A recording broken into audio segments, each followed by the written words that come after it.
I'm broke down again. And I bet you'll never guess what's wrong with it.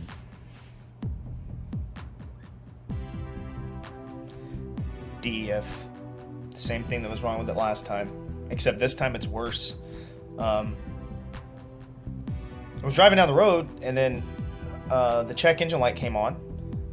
And sometimes it does that, you know, like if you're going up and down a hill or whatever, it'll come on and it'll go back off. When it goes back off, I drive. I'm like, whatever.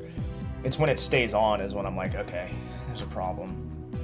So the check engine light came on, and then shortly after, there's a gauge, there's a DEF gauge, and then under the gauge, there's a red light that I'd never even known about, and it turned on as if it was like a low fluid light, like kind of like if you were at like it was a gas gauge, and if it was on E, there would be a light that would come on, a red light, to let you know that you're low on fluid. It's called the dummy light, dummy. But my gauge was showing full. I filled it up the time before last I filled up, so I had 3/4 of DEF, and there was no reason for this light to come on. So I continued to drive to the closest truck stop, which was 30 miles away. It was a Petro in Scranton, Pennsylvania, and the light started flashing at me. I pulled off and I called road service. They put me on broke down status, and then a team driver came down from Massachusetts and picked up my load, which they got there pretty damn quick. I mean, obviously they're team drivers, but I thought that it would have been like they would have showed up at nighttime, and it would have sucked because I would have had to have pulled out of the parking spot that I had, which was a nice parking spot. It was an easy parking spot. And then we would have had uncoupled and flip-flopped, and then I would have had to have backed back into that parking spot, which, I mean, when you get woken up in the middle of the night, you kind of don't want to do that because you're tired.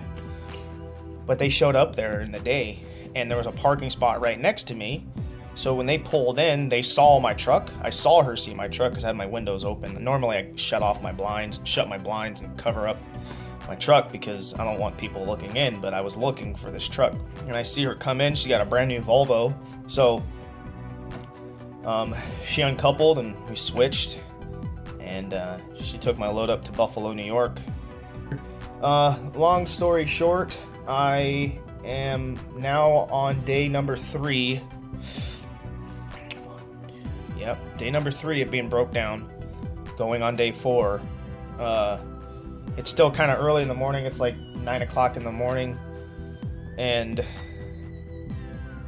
hopefully it's done today so I can leave tomorrow, but we'll see. Well, anyways, it's just a quick update.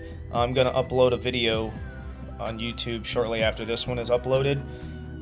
It's not gonna have any like Facebook vlogs or anything like that. No introduction to it.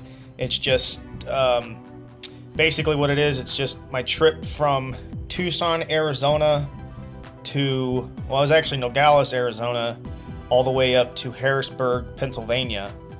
And yeah, I'm in Pennsylvania now, but this was a week and a half ago that this trip occurred.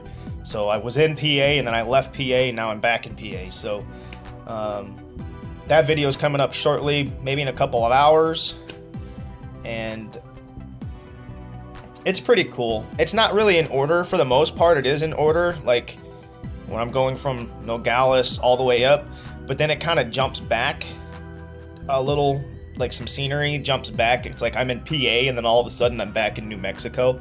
And it's just the way I made it because it's the way it fit with the music. I don't know. Sometimes you got to do stuff like that, but I hope you guys enjoy that video, and wish me luck. I'm hoping to get home for Thanksgiving, but it doesn't seem like it's going to happen. I might not be home for Thanksgiving, but if I do, I'll let you guys know. You know, all 5 of you that watch this video. And yeah, until I see you guys again, Robert.